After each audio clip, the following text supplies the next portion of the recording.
All right, good morning, everybody.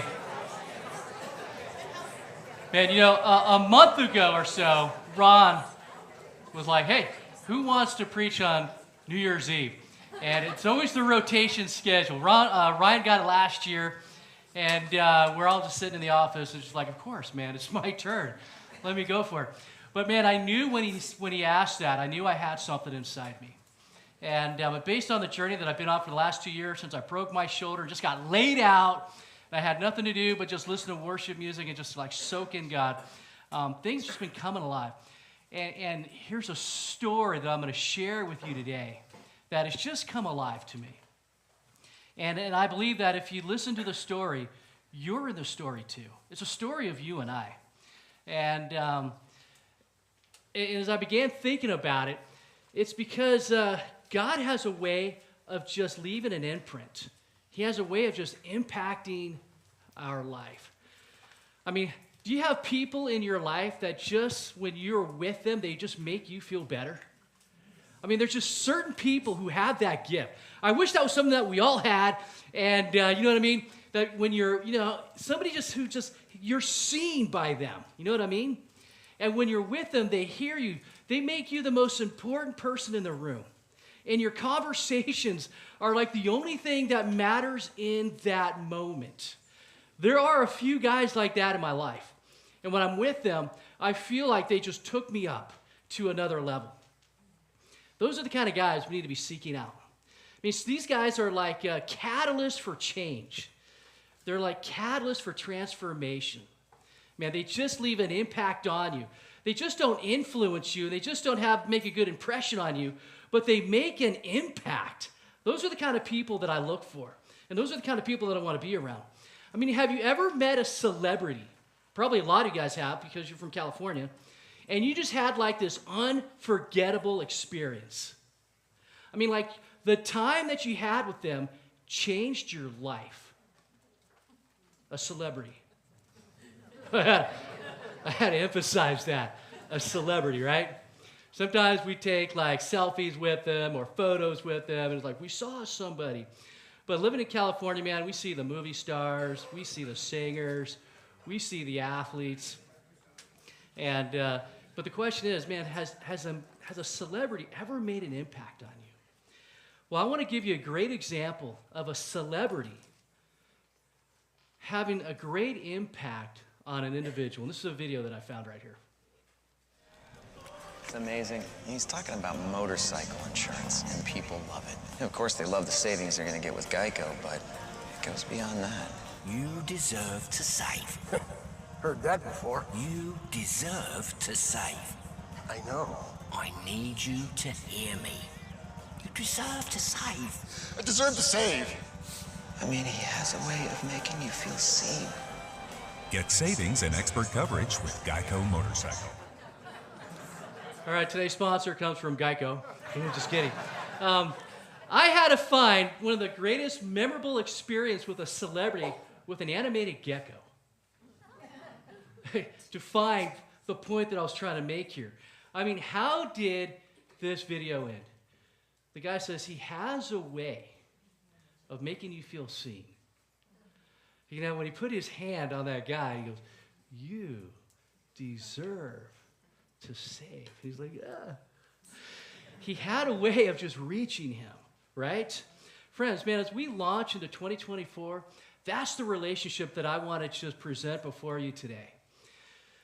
I want to see you launch to higher heights and deeper depths when it comes to your relationship with Jesus. Man, that when it comes to Jesus, that you just get dirty. You just get dirty from the dust because you're just following so close behind him in his back seat. You know what I mean? And he's just kicking up dust and you're just eating it. You are that close with Jesus. That Jesus becomes the top priority of your life, right? That he becomes the single most important thing. And that all else just kind of goes to the wayside and it just becomes about him. I made this mistake for so long, and I think I might have been taught this way, that we're just supposed to involve God in everything that we do. That God is a part of my marriage, he's a part of my kids, he's a part of my work. Make God a part of everything that you do. Have you heard that?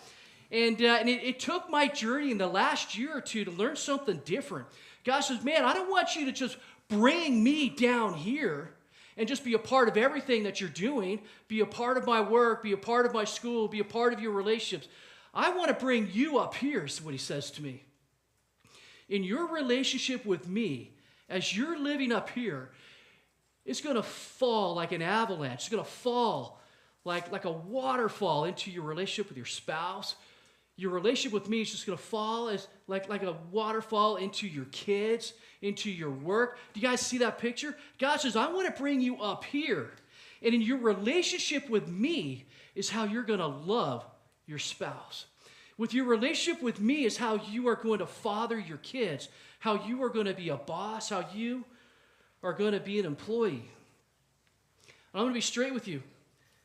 It takes more when it comes to church, and somebody says, hey, want to give your life to Jesus? It takes more than a prayer. It takes more than just saying it's time to you guys to start coming to church. It takes your whole life getting involved with this thing. It takes your life. That's what the call is to. The call isn't to just believe in something or to believe in a set of stuff, right? That Jesus is the Son of God. We need to believe that, but we're called to do more than just believe in that. We're called to do more than just come to church. You are called to follow him. That follow is a radical action. It is a movement. One of the questions would be this: what did you leave behind when Jesus called you out and says, follow me? I mean, what was it that you decided, you know what, this is not worth having anymore. This is not worth doing anymore. And so you just walked away from it and said, you know what, I just want to follow Jesus. I just want to become more like him. And some of us, maybe the question is more like this today. What is it that's keeping you from not just believing in him, but what is it that's keeping you from completely following him? And saying, God, I'm yours. Is it the money? Is it the career? Is it the security? Is it a relationship? I mean, what is it that's keeping you from completely following Jesus? Is it a wounded relationship? God just said, man, look at every encounter that God had with people in the Bible. You can't get more messed up than them. You're part of a great club. If you're messed up, join the club, right? The woman at the well, most of the disciples that Jesus called, Jesus calls them, and they just said, man, I'm going to follow you. What does God do with their life? Man, he totally changes it. We're going to look at a life that Jesus encountered. One of the more of the recent stories. I've never really looked at this guy. Everybody says, man, I want to be like Peter, right? I want to be that guy who walks on water and cuts off the soldier's ear, that kind of stuff. But there's a new story today. We're going to see a story where Jesus encounters somebody, and he sees them, and he says, follow me. And this guy got up, and he left everything behind. He says, I'm going for it. I'm going to follow him. Watch this quick little video. We live in the same world, Matthew. Next. Besides, what else are you going to do with a mind like yours?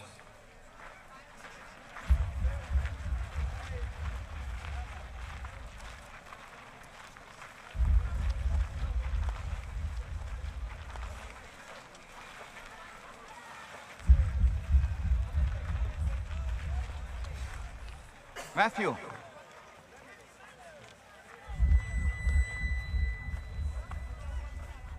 Matthew, son of Alphaeus!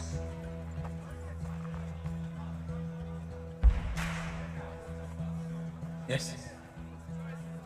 Follow me. Me?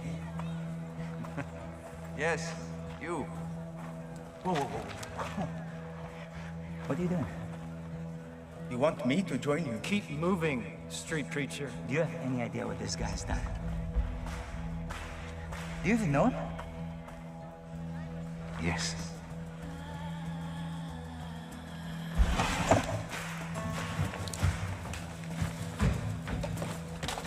Listen, I said to... What are you doing? Where do you think you're going? Guys, let me go.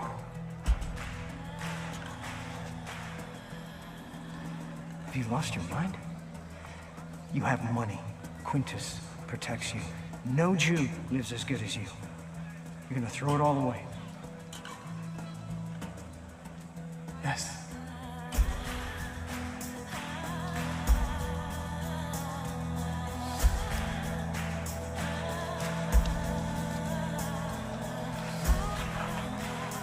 I don't get it.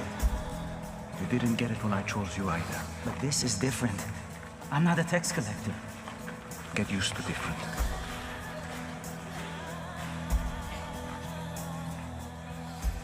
I'm glad we passed by your booth today, Matthew. Yes. Shall we? We have a celebration to prepare for. You will regret this, Matthew. What's the tablet for? Grabbed it without thinking. You can put it back. No, keep it. You may yet find use for it. Where are we going? A dinner party. I'm not welcome at dinner parties. Well, that's not going to be a problem tonight. You're the host. And so much is happening here. Sometimes we just see like a one-verse story, you know, and we just keep reading, we go on, and there's so much that I unpacked here when it comes to the life of Matthew. I mean, it's overwhelming, and it's incredible what you see here. It's the mercy of God. It's the mercy of God calling Matthew. And Matthew has this incredible encounter with Jesus.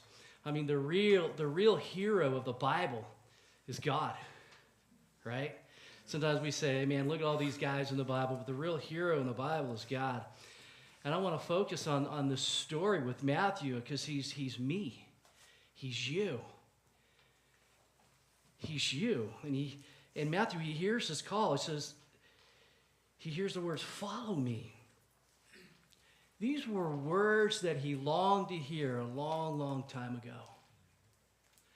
And these were words that he gave up ever hearing. Nobody's going to ask me to follow him. And so if you know the story of how Jewish boys are raised, it's like, man, he longed to hear those words. And this is what it says in Matthew 9. As Jesus went on from there, he saw a man named Matthew sitting at a tax collector's booth. Follow me, he told him. And Matthew got up and he followed him. And while Jesus was having dinner at Matthew's house, many tax collectors and sinners came and ate with him and his disciples. And when the Pharisees saw this, they asked his disciples, why does your teacher eat with tax collectors and sinners? And on hearing this, Jesus said, it's not the healthy who need a doctor, but it's the sick. But go and learn what this means. I desire mercy, not sacrifice, for I've not come to call the righteous, but the sinners. The first thing I want you to know is this: Jesus sees you. I thought that was powerful what came out in that video. As Jesus was walking by the tax collector's booth, you saw his eyes catch the eyes of Matthew. And Matthew saw that too, right? Jesus sees you. One of the worst experiences you can have in this life, and I think we've all felt it, is when you're dismissed, is when you're overlooked, when you're not seen, but Jesus sees you. Even if other people may not see you, Jesus sees you.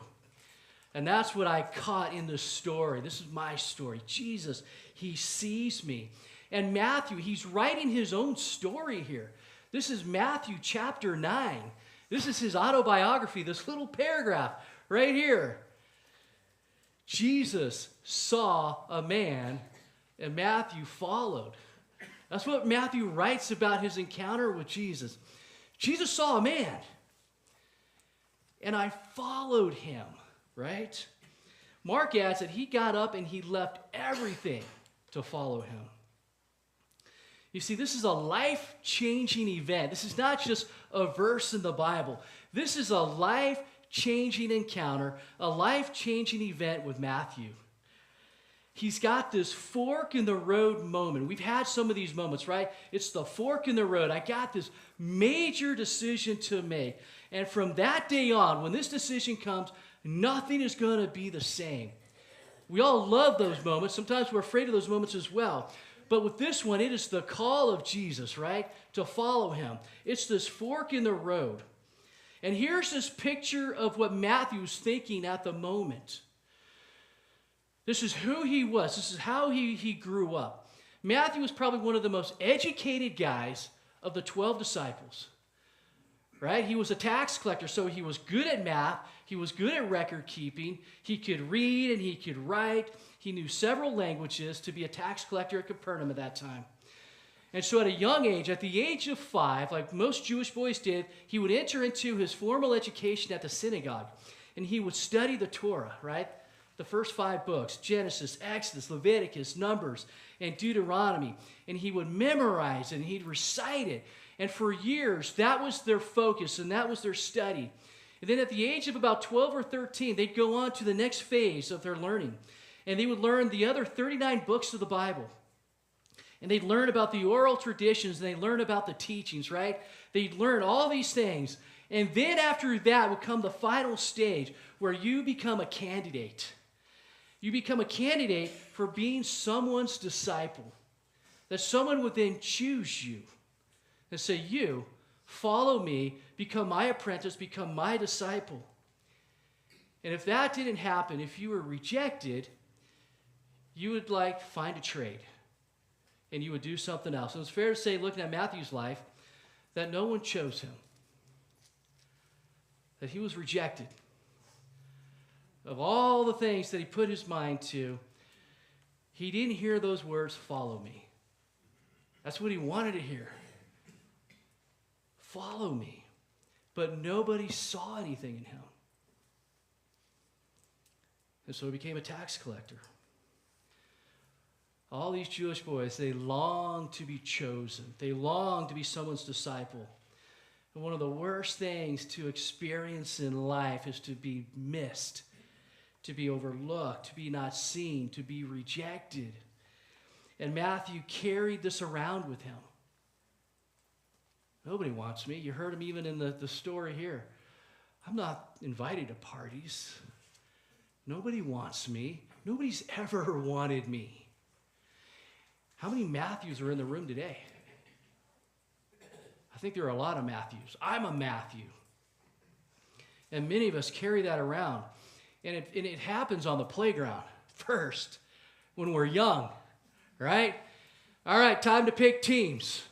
Not everybody gets chosen last. Just 1 or 2 people are the lowest at the totem pole, right?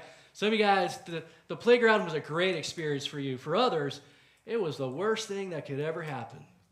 I can remember when I went to Oregon, my 7th grade year, and I never knew what it really felt like to not be included until I went to school there, and I was never chosen. It was handball, for crying out loud, in Oregon. It wasn't like baseball and soccer, things that I could excel at. It was handball, and they would be like, you can't play. And so I would check the handball out first and be like, my ball. And I'm playing. And then I get into fights because they try to take the handball away from me. Believe it or not, I got kicked out of school because I got into too many fights. All because of the playground. Because I would never be chosen to be able to play. Man, I'm so glad 7th grade ended. I went into a new school my 8th grade year and then left Oregon and back to California where I felt like I fit in again. Or when the teacher said, you know what, you're in class, why don't you guys go ahead and partner up in pairs of 2. How many guys know that immediately you turn around to find a partner, and everybody else around you turns immediately to somebody else? Hated that when teachers did that. I probably did it too, not knowing better. And you're like, nobody is looking at me. Who's going to be my partner? Who am I going to be paired up with? So much better when teachers just go, okay, you 2 are together, you 2 are together. Just eliminate so much of that pressure when you're a kid of not being chosen, of not being seen, of not being picked, right? You're not part of a group. You're not part of the clique that you've always wanted to be a part of, right? And you're not invited to the parties. Like, nah, I'm not invited to that party. There's a party you weren't invited. No. And this just becomes part of your backpack of stuff that you carry around. And then comes your dating life, right? or you want a date, you should say. And the girls just aren't looking at you. The boys just aren't looking at you. Or the girls you're looking at are looking at other boys. And you're like, man, and you get overlooked, and you get dismissed, and you're not chosen. This continues on in your careers. It continues on in your ministry. All these things, you just begin to feel invisible. You begin to feel unwanted, feel like you're not chosen, right? And it's a terrible experience. And all it takes is for one person to change all that. Just takes one. And it'll change your life forever. It can be a person. But in this story, it's Jesus. But it could be a person, right? One person can just change your life. When nobody else sees you, this person saw you. So when Matthew hears that invitation, follow me. Man, he longed to hear. This is all he waited for so long, was for somebody to say, I see you, I choose you, now follow me. And that's why Matthew writes, Jesus saw a man. It's such a powerful thing when Jesus sees you. And I'm telling you, Jesus sees you. And Matthew followed. If there's one thing I want to drive home more than anything else in this story, is that Jesus sees you. And that's what you need to hear. Whatever's going on in your life, how like unsuccessful or how bummed out some areas may be, God sees you. And Jesus says, man, I'm calling you. Follow me. He calls you to follow him. He calls me to follow him. It wasn't an invitation just to believe in him. It wasn't an invitation to come to church or be part of a club. I mean, that's probably why you feel lost today in your relationship with Jesus. When I talk to young people, they're like, man, it's not that I don't believe in God. It's just that I'm lost when it comes to my relationship with him. My relationship is what's meaningless with him. And I just don't know how to follow him, what it means to follow him. The believing part I get. So God just doesn't call you just to believe in it, right? He just doesn't call you to come to church. But he calls you to follow.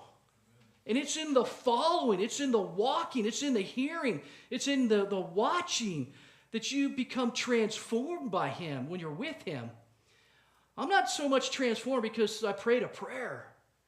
As much as I am in Jesus saying, follow me, and I'm walking with him. Walking so close that I'm eating his dust, right? And that's what it meant to be a disciple, to be one that was an apprentice of a rabbi, of a teacher, is that you would just eat the dust of your master, and that you had to walk real close to him. And the picture of that is that you are seeing and observing so that you could be like him. And is your walk like that today? Is it just a belief system, or is it like, man, I am following so close to Jesus, I'm eating his dust, I hear him, I see him, I'm following his movement, I'm right there, I'm lock in step with him. And sometimes what it takes to be able to do that is you have to walk away from something else.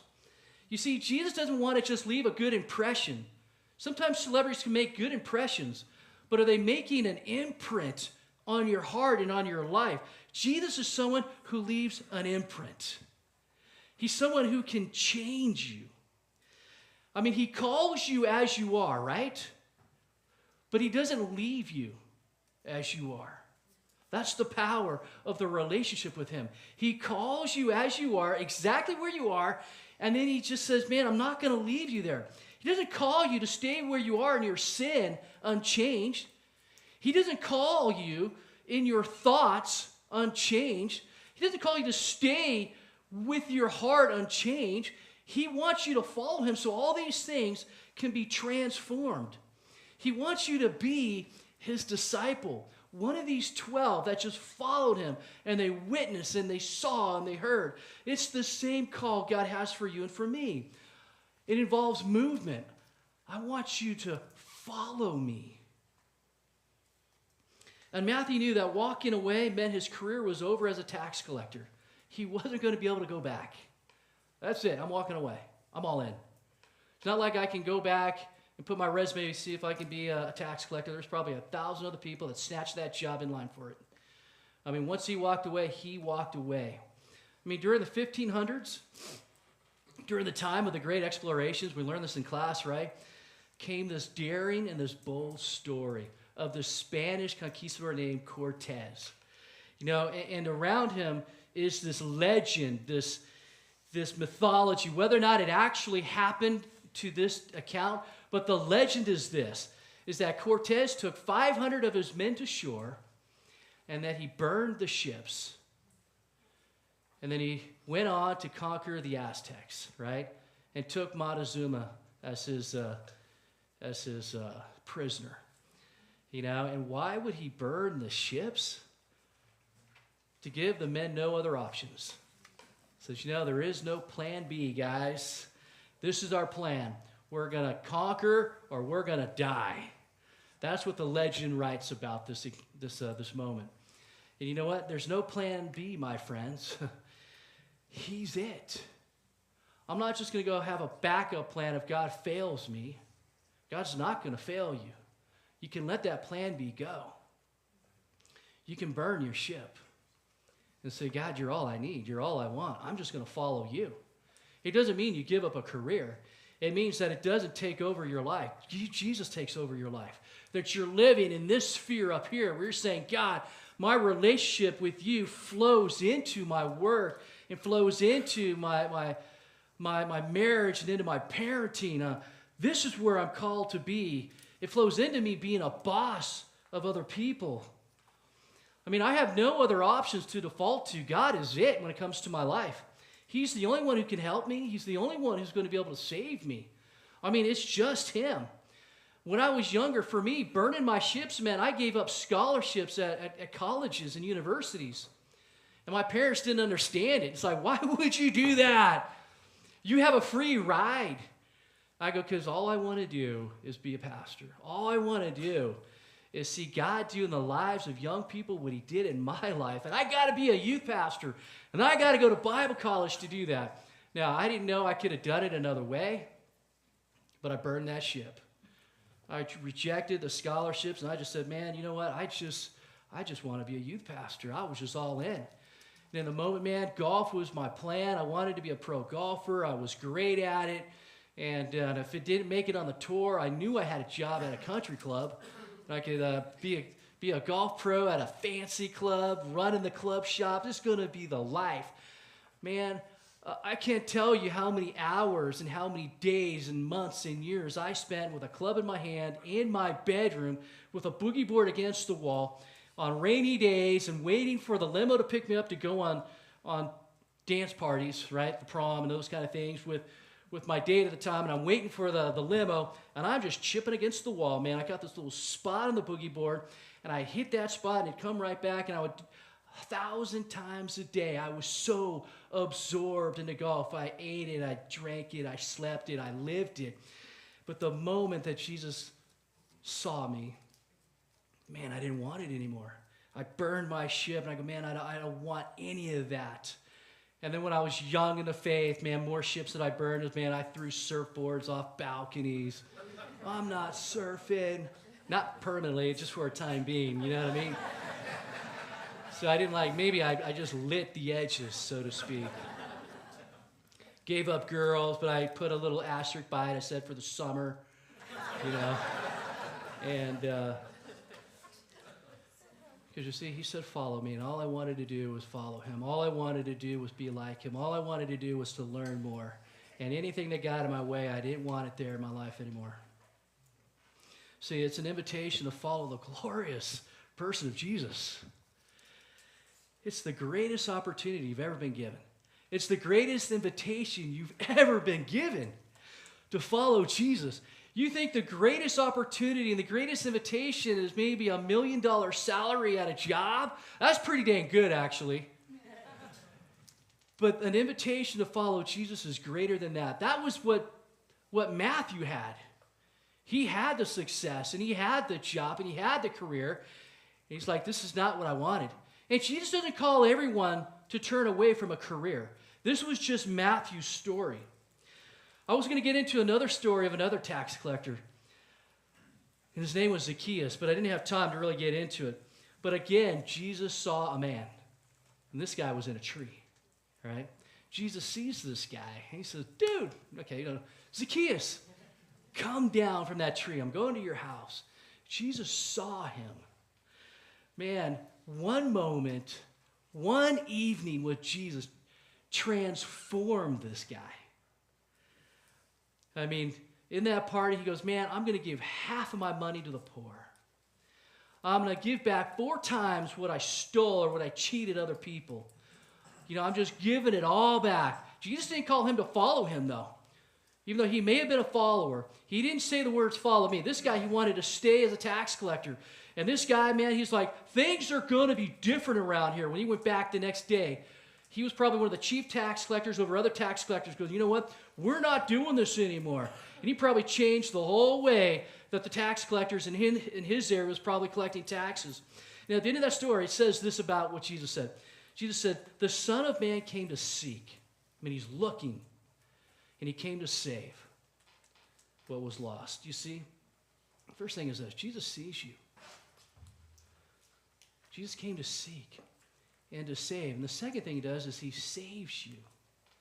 And as we see in the life of Matthew, as we see in the life of Zacchaeus, Jesus transforms you. That's the whole call. That's the whole journey right there. When Matthew got up and left everything and followed him, in that moment, Matthew was transformed from a tax collector, from a lover of money, to a Jesus freak, to a Jesus follower, to a Christ follower, to a lover of God. Everything that controlled his life, up to that point, the money, the career, the power, the pleasures of this world, the parties that he threw, it all lost its grip on him. Man, it's just nothing had its grip on his heart like it did. All he wanted in that moment was Jesus. All he wanted was him. And he was transformed. This guy who had a new heart, who had new longings, who had new desires. Man, everything changed on the inside of him. Man, it changed so much so. The disciples of Christ, the 12 apostles, and many more, they were martyred for following him. It wasn't an easy life. And Matthew in particular, what he gave up, really I love what Fred says, that it's a trade-up. It's not really a sacrifice to follow him. You're trading up to follow him. But Matthew, what he walked away from and the way he ended his life, his death was one where they skinned him. They skinned him alive. Tell me this guy's not all in. That Jesus changed him. That everything that he longed for, he found in him. He sees you. That's the key of the story. As you're going into 2024, I pray that your eyes catch his eyes. Because you're not invisible to him. You may feel that way. I've had those conversations with young men. I just don't get it. I just struggle when it comes to a relationship with him. I just feel like it's not real. I just don't know if he's really there. What you need to hear and what you need to know is this, is he sees you. You're not invisible. You're not overlooked, and you're not forgotten. You're seen and you're wanted. Even if you feel like you're kind of alone, he calls to you. This is the experience that I feel like I kind of had in the last several months to the last year. He calls to you to the depths of your soul that's unreachable and untouchable by anybody else but him. He calls to you there, and he whispers to you, follow me, right? Follow me. And you hear it there, deep in the soul. You hear it there with your hearing ears of faith. Follow me. And you want to do that, and I don't know what it is that holds some of us back. It is the greater good, right?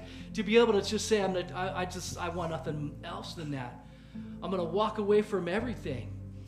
Because the reason why you can hear that here, and I know a lot of you hear that right here, you're hearing him just wanting you to go further and deeper. And it's probably your New Year's resolution every year.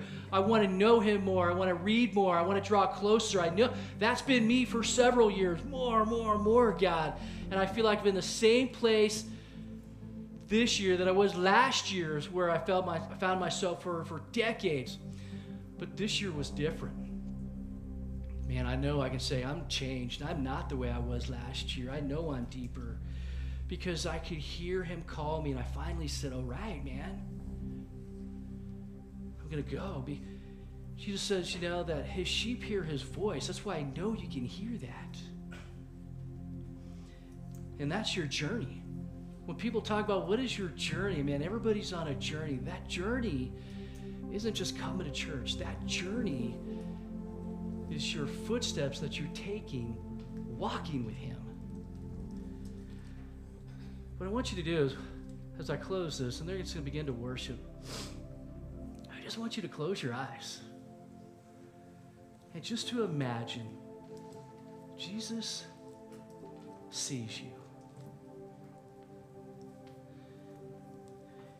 He's just looking at you. He sees you. And he whispers, follow me. You hear that.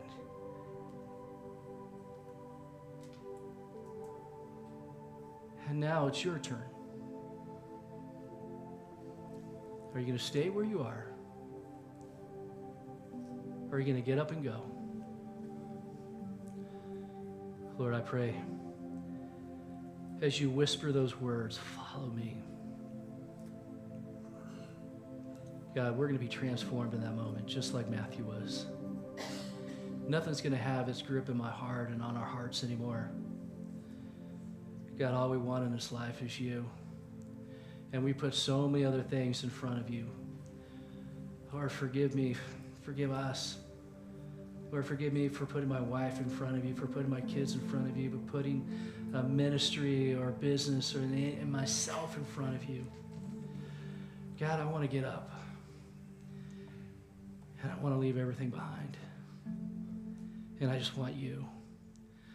I want to live in that place where you are the most important relationship in my life. And that everything that I do out of that will flow into my relationship with others. God, help me to live there. In Jesus' name,